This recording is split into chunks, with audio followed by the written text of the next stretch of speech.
two photographers in Dublin because you can't get ahead.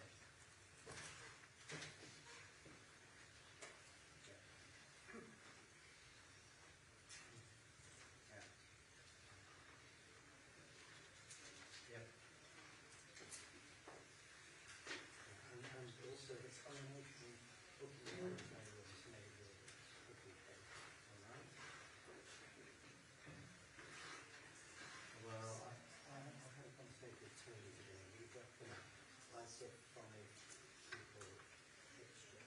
Who's maybe 6, maybe 7, but 5 people basic. And it's going to cost about £6,500. 8 days, 5 people, maybe the same.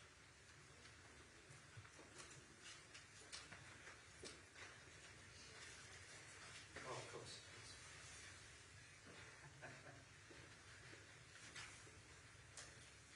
Yeah, sure, yes. Okay. All right, Frank. Well done. Thank you very much. Excuse me. Take care. Bye-bye.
Good afternoon, everyone. We've just come from the joint Justice Ministerial Conference, where we've had a very successful day. Really grateful to be joined by Dylan, the Justice Minister from the Netherlands, with whom I co-hosted. We had a successful day. The Chief Prosecutor made his shopping list, if you like, of the areas of support that he needs to do the job, particularly in relation to Ukraine, but also his wider mandate. We also were lucky enough to hear from President Zelensky directly, and I can tell you that we raised over £4 million in additional contributions and a whole range of non-financial technical support for the work of the ICC, from disaster victim identification experts, the Danish have offered, through to forensic experts from our Dutch friends and the Belgians and the Czechs, the list of support that we provided, investigative support, but also support with witnesses. And as well as that, there is an interesting offer from Ghana for a relocation agreement for victims and witnesses, and a whole range. That's just a sense of some of the highlights. But given the indictment of President Putin on Friday, I think it was really important that we matched our words with deeds and showed the practical support to give effect to the ICC's mandate. So that just gives you a flavour of what we discussed today. Dealan, over to you if there's anything else you'd like to add. I think that covers it all. I would just like to thank you because without your effort it wasn't not possible to be here with so many countries and just again focusing on the core issue of today and how do we prevent impunity and how do we help victims. So thank you again, and I think you covered it all. Great. Well, open to questions. Have we got David from the BBC here? David? Thank you very much. David Wallace-Lockhart from the BBC. Mr Raab, what can the UK do to ensure that Vladimir Putin faces justice?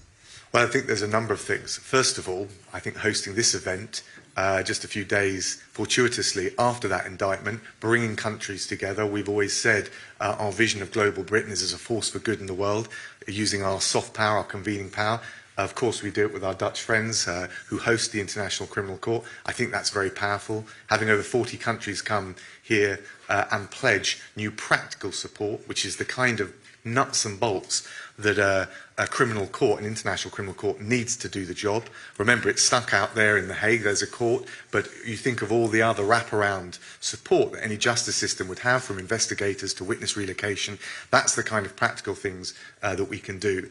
And if you're asking, will Putin inevitably sit it out? Well, I remember as a young war crimes lawyer in The Hague in 2004, negotiating a sentence enforcement agreement with the UN for the Yugoslavia tribunal. And 17 years later, Karadzic ended up in a jail, a British jail, as a result of it. Charles Taylor ended up in jail. Milosevic was brought to trial. So I think we've got justice on our side, and I think we've got history on our side, but we'll need to be patient. Can we take a question from Marie from AFP? Is Marie here? Hello. Can you go more in details about the £4 million additional support that you talked about? Where do they come from? Which countries? Thank you. I don't know whether you were keeping the Dutch, of course. No. The Dutch and the UK put in, but there are 2 or 3 different areas for the support. I was keeping an overall tally. I didn't have the full breakdown. But I would say that actually quite a few countries put in what they can. Of course, there's the regular budget. The ICC needs to be funded on a regular basis. But actually, particularly given the workload involved in Ukraine, I think it's right that those of us that can step up with some extra support. Do you remember any of the others? No, well, you know, everybody did what they could. So that's on the one hand giving expertise, sending people over from the military, from the police, from different areas, because it's very important that we ensure that we have the evidence that's right now in Ukraine.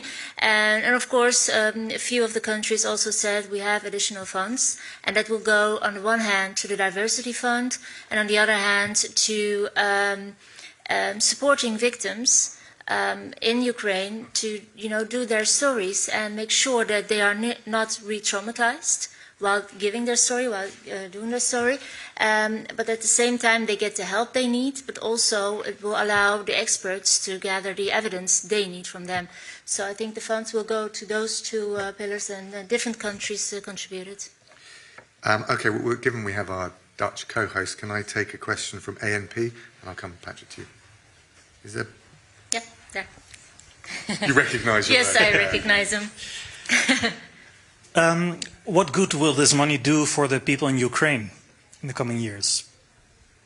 Well, I think the most important thing is that this will help Ukrainians to achieve justice, because we know that there's a war going on right now, and every day, if we would wait for gathering the evidence, we would lose important proof and evidence. So there is no time to lose. I think that our colleague from Ireland said we have to act now, and there is no time to waste. And that is also what the Ukrainians want from us, and I think they are very right to ask that also from us. So this will help.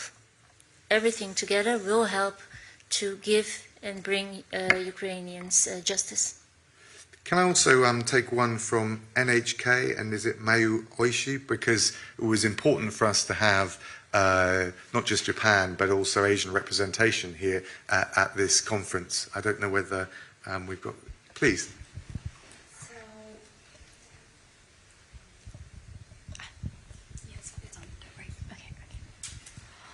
What do you think is the importance of Japanese support as a host country of G7? Sorry, can you... I'm sorry. Sorry. It's my English problem. No, sorry. it's fine. Sorry. What would you think? What do you think the importance of Japanese support to ICC as a host country of G7?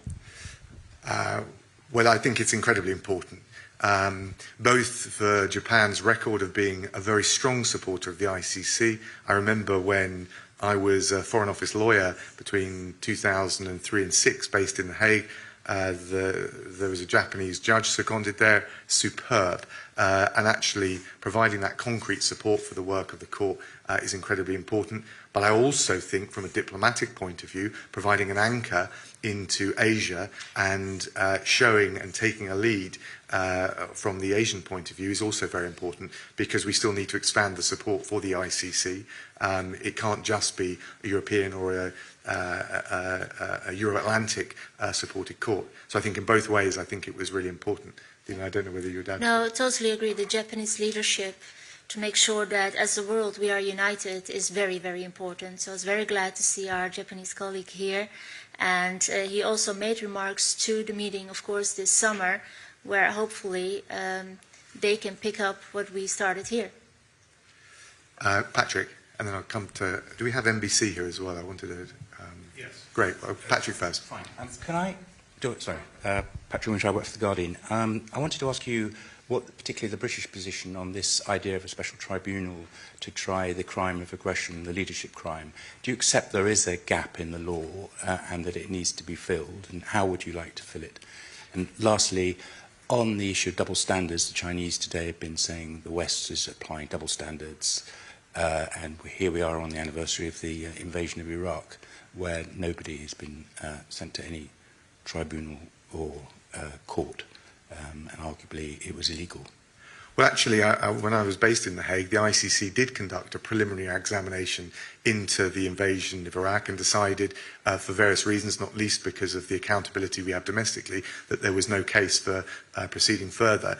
And that's why you have an international court, so that it can objectively, independently and impartially look at these things and come to a view. In relation to your first question, which was around... The aggression tribunal. Aggression. Look, there was, principally this meeting was about the nuts and bolts support for the ICC to do its job. But of course we had the Ukrainian Prosecutor General, and there's much discussion about this. I don't think it's so much a gap in the law, it's a more question of jurisdiction, and we'll keep working together to consider it. But I think right now, the priority, certainly at this conference, has been to try and give the ICC the practical support to deliver its mandate. No, we're engaged. We're. I know you're engaged, but do you have a position? Well, to be honest with you, the discussions are still at a relatively preliminary stage. We understand the importance of it to the people of Ukraine and President Zelensky, and we want to try and support them as best we can. And I think it's certainly true to say that for President Zelensky, the overriding crime above all others has been the invasion and the question of aggression, and we want to try and deal with that and support him as best we can. But it is a much more complicated question to deal with. Let me give the last word to Max Taylor and NBC. Thank you very much, Mr. Raab. Just wanted to say there's another big meeting obviously going on today in Moscow with President Xi meeting with President Putin. The Chinese are not members of the ICC. But what kind of role could you see China playing in achieving justice in Ukraine, and particularly these issues that have been raised by the ICC? Well, first of all, by the way, it was excellent to have Bruce Schwartz from the Department of Justice here joining us and to update us on the US position. I think that was really welcomed by everyone here at the conference. In relation to the Chinese position, I don't want to set expectations too high, if I can put it like that, but I think the one thing that China, as a member of the permanent member of the Security Council, a leading member of the international community, can and should do, is say that the cardinal rules of international law, including the right not to have your country invaded unlawfully, ought to be adhered to. And I think the extent to which he can, whether it's privately or publicly, apply diplomatic pressure and leverage to that effect, to that extent, would be welcome. I think this is the best press conference ever. Has anyone got a question for Dylan? If not, thank you all very much. And thanks again to our Dutch friends for co-hosting with us. And thanks again. Thank you so much.